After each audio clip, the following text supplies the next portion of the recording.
Tiempo ahora de revisar cuáles son nuestras direcciones en las redes sociales. Yo creo que ya las saben, pero por si se las quieren decir a sus amigos o a sus familiares. Tenemos muy activo nuestro canal de Telegram, como pueden ver. Dejamos encuestas. Tienen varios posts. Pueden criticarnos, pueden participar con nosotros e interactuar. Que lo que quieren, por ejemplo, es tener o mi dirección o la dirección del programa en la red social X. Bueno, pues aquí tienen el código QR donde pueden entrar y también pueden comentar, leer las noticias que dejamos. Y a mí el que siempre me gusta, y lo digo, mi predilecto es ese QR de la plataforma Contacte. ¿Por qué? Pues porque pueden ver todos los episodios, no solo del Zoom, sino también del Zoom Plus, así que no hay excusa. Vamos directos al análisis.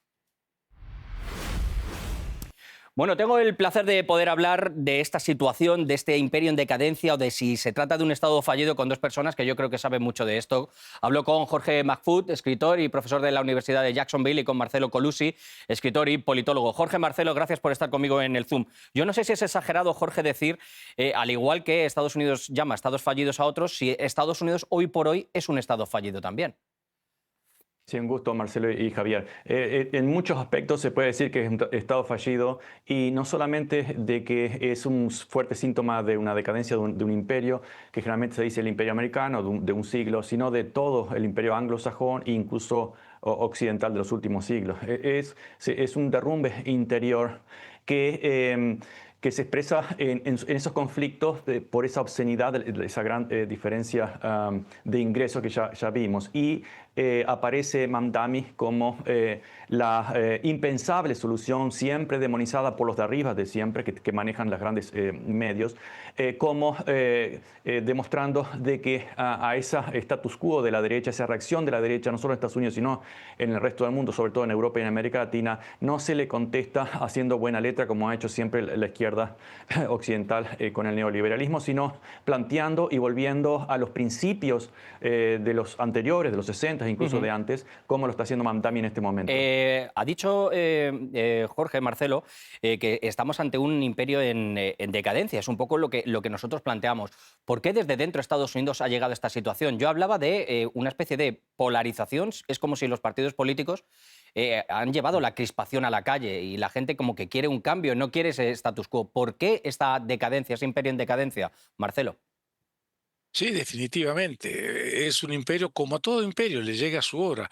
Por una sumatoria de factores, crecen, están en su cenit, se desarrollan muchísimo, y luego empieza la decadencia, porque es imposible mantenerse por los siglos de los siglos en ese pináculo del poder. Estados Unidos ya desde hace tiempo consume infinitamente mucho más de lo que produce, se ha venido endeudando, tanto a nivel público, las finanzas del Estado, un endeudamiento impagable técnicamente, ¿no? Más del 120% de su producto bruto.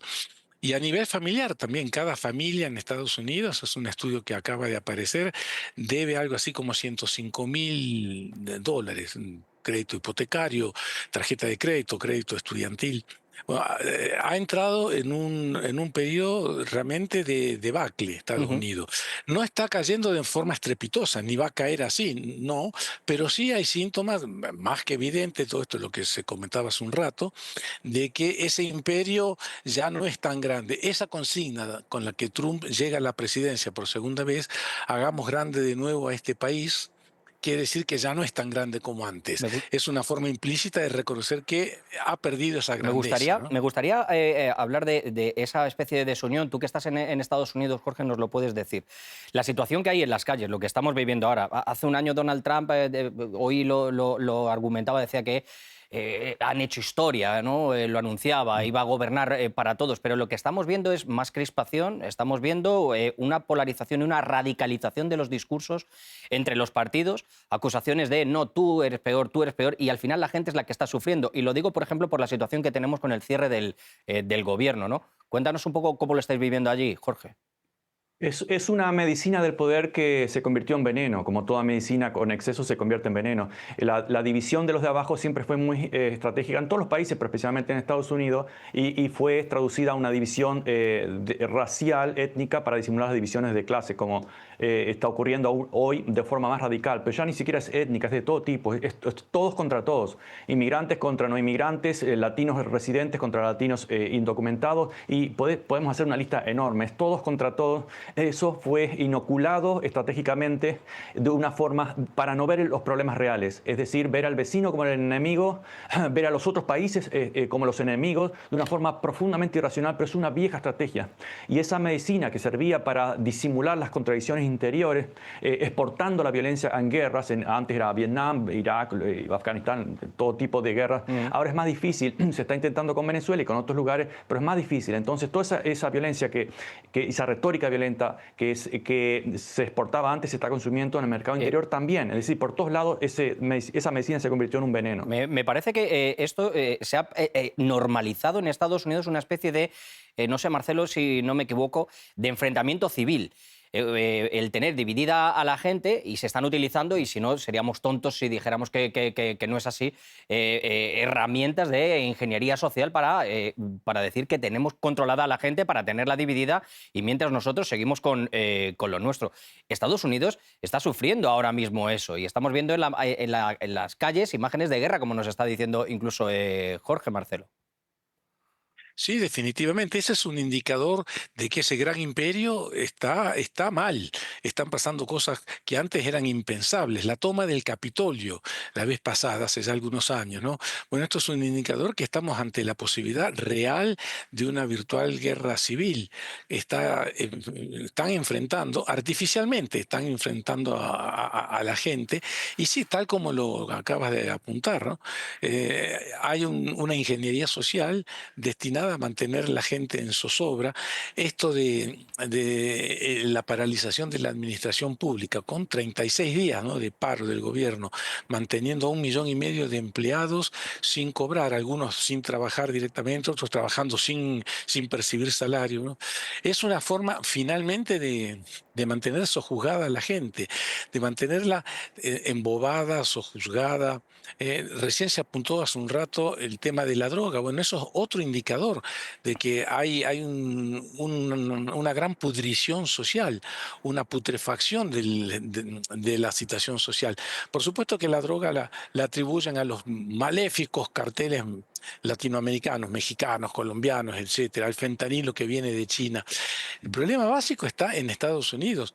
Este consumo creciente, interminable de drogas, es una expresión del malestar que anida en la población. Yo hablaba en la redacción con el equipo y decía, es como si se agrietara todo este imperio, ¿no? Es decir, siempre has intentado mostrarte como el ejemplo al mundo, y lo hemos hablado alguna vez, Jorge, tú y yo, es como que estás mirando la astilla en el ojo ajeno y no miras la viga en el propio. Mientras te has estado dedicando a intentar tener una especie de dominio, porque Estados Unidos no ha tenido colonias, pero lo ha tenido a través de las guerras y a través de este control bélico, y ahora mismo tú la tienes montada dentro. Tú tienes montada esa crispación y tú tienes que rehacer un país que está agrietado y que no hay por dónde cogerlo, ¿no, Jorge? Sí, sí, un detalle, Estados Unidos sí ha tenido colonia, y la tiene Puerto Rico, por ejemplo. Bueno, eso sí, Guam y no decía un imperio tan colonial, ¿no?, como tuvimos, por ejemplo, no, los españoles. No, o los británicos en el siglo XVII, XVIII, pero antes de ese colonialismo territorial estaba el imperialismo de las grandes empresas británicas, que es donde nace el capitalismo internacional, que fundan de hecho Estados Unidos, y es lo que teníamos nosotros luego. Además, Estados Unidos tenía un gran problema, que la estabilización había llegado dentro del sistema capitalista por la impresión, ya ni siquiera impresiones, emisión descontrolada de dólares, que no generaba inflación en gran medida, que yo diría que exportaba la inflación a otros países porque todos tenían dólar. Y en este momento se está llegando a una orgía que está causando una fuerte devaluación del dólar. Entonces, sí, cuando ese otro recurso se pierda, eso va a ser catastrófico interiormente. Yo lo he dicho 500 veces durante muchos años. La solución aquí es en parte simple, pero también es muy difícil de implementarla porque los cambios siempre son temidos. Dejemos vivir a los demás, dejemos en paz a los demás y tratemos de resolver nuestros problemas aquí. Y uno de esos problemas la raíz es ese capitalismo absurdo, abusivo, que es vendido como el motor de progreso cuando no fue motor de progreso. Lo que trajo prosperidad fue el imperialismo, no el capitalismo, porque en las colonias fueron capitalistas también y fueron miserables, fueron extraídas, vampirizadas. Entonces la solución es cambiar el sistema en Estados Unidos y comenzar a vivir con todos los recursos que tenemos acá, tanto de gente como de recursos naturales Ujú. y respetar a los demás, que es la forma más económica desde el punto de vista material de convivir. Porque crear enemigos es carísimo y es peligroso y solo sirve a los de arriba y los de abajo se hunden en la miseria, tanto afuera como acá Ujú. adentro. Eso es lo que está sucediendo, ¿no? Estamos viendo una diferencia enorme y una especie de... los de arriba viven en una realidad y el pueblo vive en otra Mm. y vive con opiáceos, bien sean los medios de comunicación, bien sean las plataformas digitales, bien sean las redes sociales, bien sea el fentanilo, etcétera, etcétera. Pero la realidad es que este sistema es muy difícil de cambiar. Es decir, tú lo decías, Marcelo, esto no va a caer así como así, porque se van a resistir como gato panza arriba, pero las diferencias de dinero, las necesidades de la gente y el tenerlos enganchados a lo que puedan estar distrayendo era como lo del imperio, ¿no? Pan et circus, ¿no? Como se solía decir. Y en esa situación estamos en Estados Unidos, Marcelo. Definitivamente, la economía norteamericana en realidad no va bien. Si bien es cierto que hay una élite que vive a cuerpo de rey con ingresos fabulosos, la gran masa poblacional de Estados Unidos, la clase media, el trabajador, toda la población migrante que está en calidad de indocumentada, vive mal, realmente muy mal. 1 millón de homeless, eso creo que dice mucho. Gente que necesita ir a comer con estos bonos alimentarios. O sea que no hay duda que la economía no está próspera, se maquilla y se presenta como próspera. En realidad, según un estudio que acabo de conocer, salió hace poquito, solamente 3 estados dentro de los 50 estados de Estados Unidos tienen una economía próspera: California, Texas y Nueva York. Todos los otros estados, los 47 estados restantes, están técnicamente en recesión. O sea, Estados Unidos está viviendo de una economía bastante ficticia. Esta emisión de dólares que pagamos nosotros, el resto del mundo, ¿no es cierto?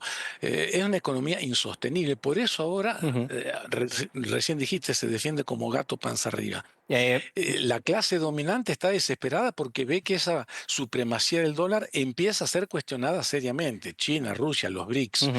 Vamos hacia un mundo multipolar. Bueno, Estados Unidos va viendo que pierde eso y va a hacer lo imposible por seguir Me gustaría, defendiéndose. me gustaría, me gustaría saber si, Jorge, para terminar en apenas un minuto, eh, ¿crees que es necesaria, decía yo, una especie de crisis, que la gente quiere una especie de rebelión, pero estamos ante un estado policial? Sabemos cómo tratan a los inmigrantes, sabemos cómo se las gasta la policía de Estados Unidos, pero la gente habla de romper este statu quo, ¿no? Del que estábamos hablando. Les da igual comprar un discurso, comprar otro. La gente lo que quiere es un cambio, pero ¿llegará con una revolución o una rebelión? Porque es complicado en un país como Estados Unidos.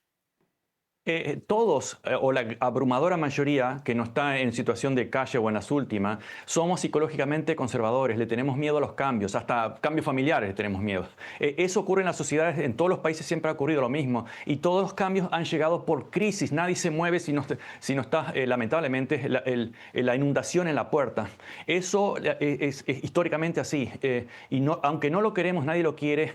Si no se toma conciencia, que es muy difícil, va a llegar una fuerte crisis que va a presionar por cambios. Y ese cambio tiene que ser ideológico, económico, de todos los aspectos, social y político. Ujú. Jorge, Marcelo, de verdad que ha sido un placer. No tengo sombrero aquí en el programa para presentar, pero de verdad que me lo quito ante vosotros porque creo que hemos hecho una radiografía, habéis hecho una radiografía perfecta a la actual crisis multifacética que tiene Estados Unidos. Os mando un abrazo y espero volver a contar con vosotros. De verdad, muchas gracias. Gracias, Un Javier y gusto. Marcelo. Hasta luego.